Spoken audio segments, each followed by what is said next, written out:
Vamos abordar aqui um pouquinho agora sobre estes marcadores de dano hepático. Para realizar esses 3 exames, não é necessário estar em jejum, tá? Tanto o TGO, quanto o TGP, quanto o γ-GT. Tá? O TGO ele está predominantemente presente no fígado, coração e musculatura esquelética. Tá?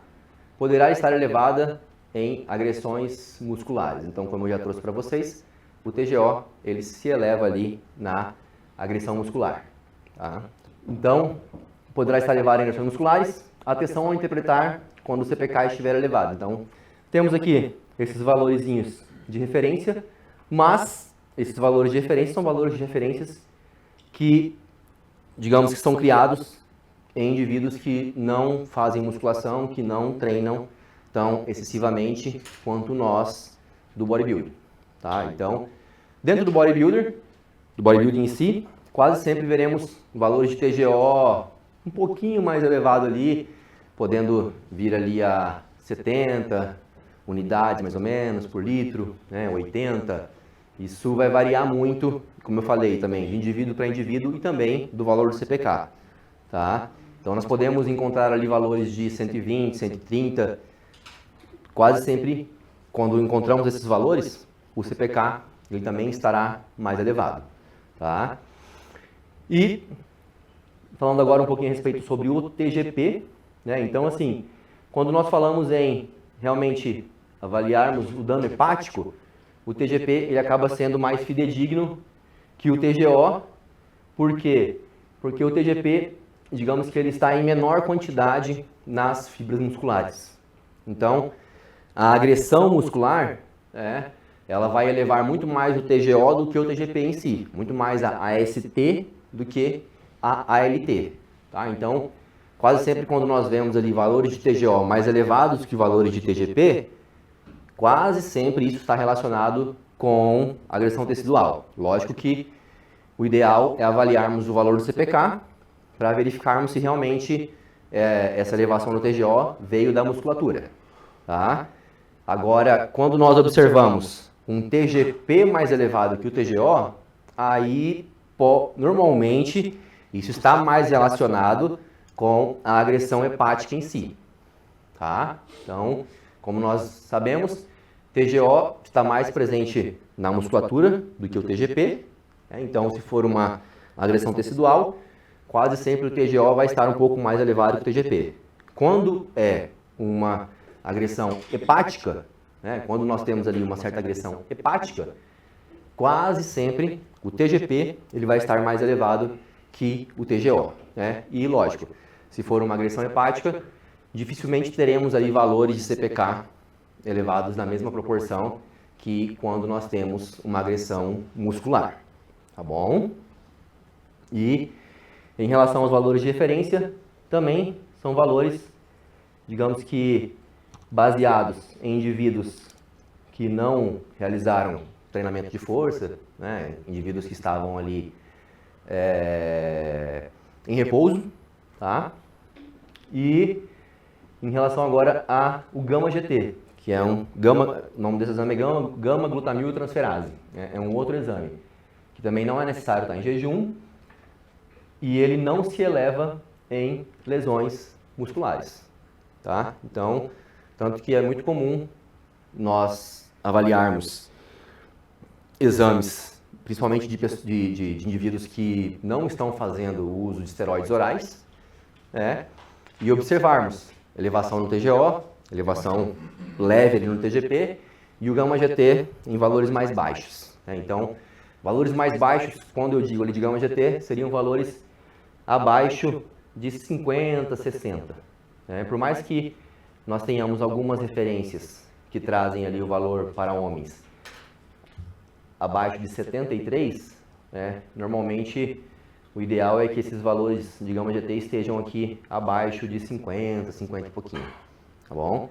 E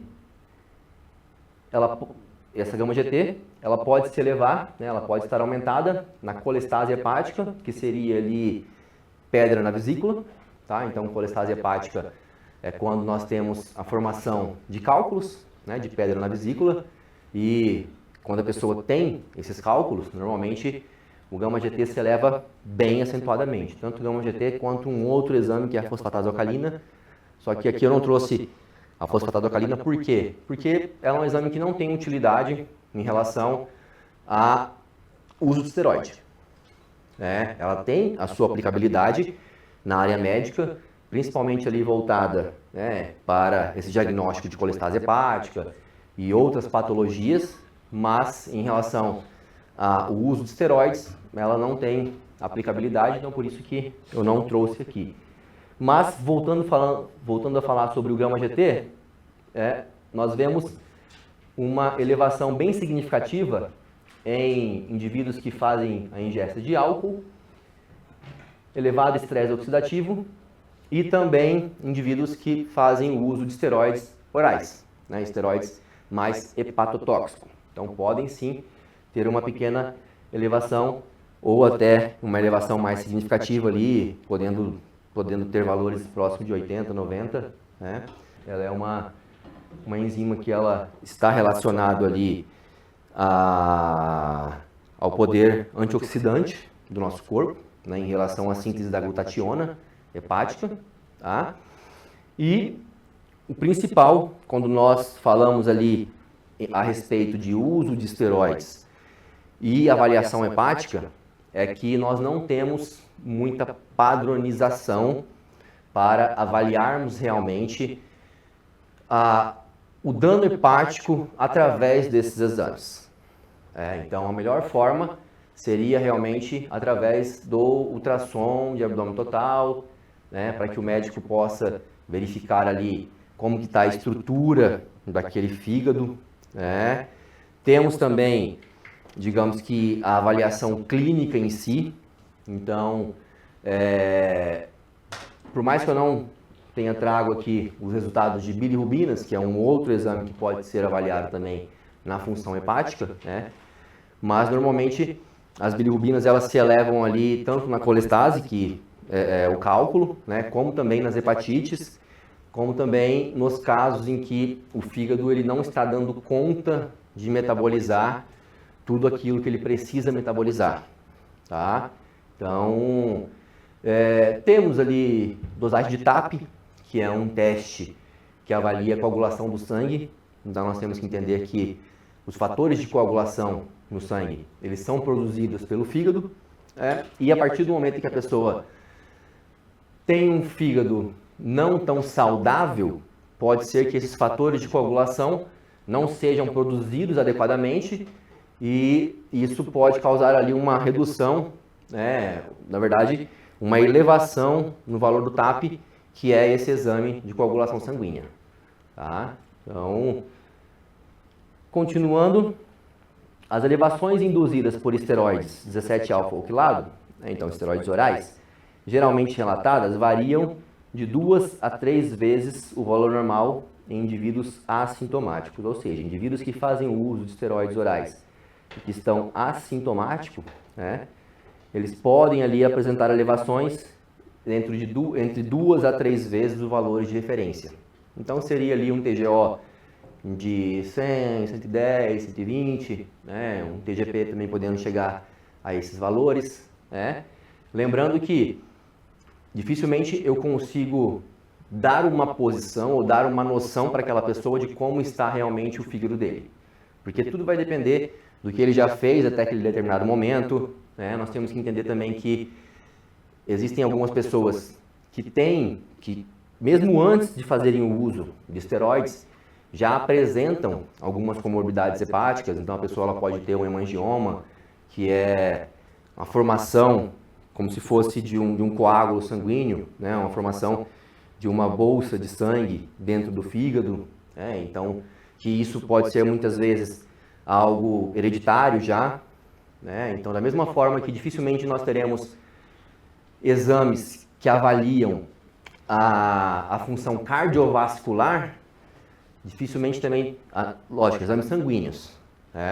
Hoje nós temos alguns exames de imagem, principalmente ali o ecocardiograma com strain, que ele consegue avaliar a função cardíaca em si. Ele consegue avaliar o quanto aquele coração ele distende e se ele apresenta algumas fibroses entre as suas células musculares ou não, né? Então, em relação à avaliação hepática, né, a ultrassom ali, lógico que é sempre um conjunto, né? Então, o médico ele vai avaliar a clínica da pessoa, ele vai avaliar se a pessoa está tendo alguma sintomatologia, está tendo alguma dificuldade em relação à ingesta alimentar, está tendo algum desconforto, né, durante a digestão alimentar, né?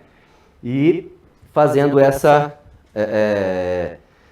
avaliação em conjunto, tanto dos exames de imagem, quanto da clínica, como também dos exames laboratoriais. Bom, há casos de lesões sintomáticas diagnosticadas por ultrassom biópsia, em que os níveis também estavam dentro deste valor.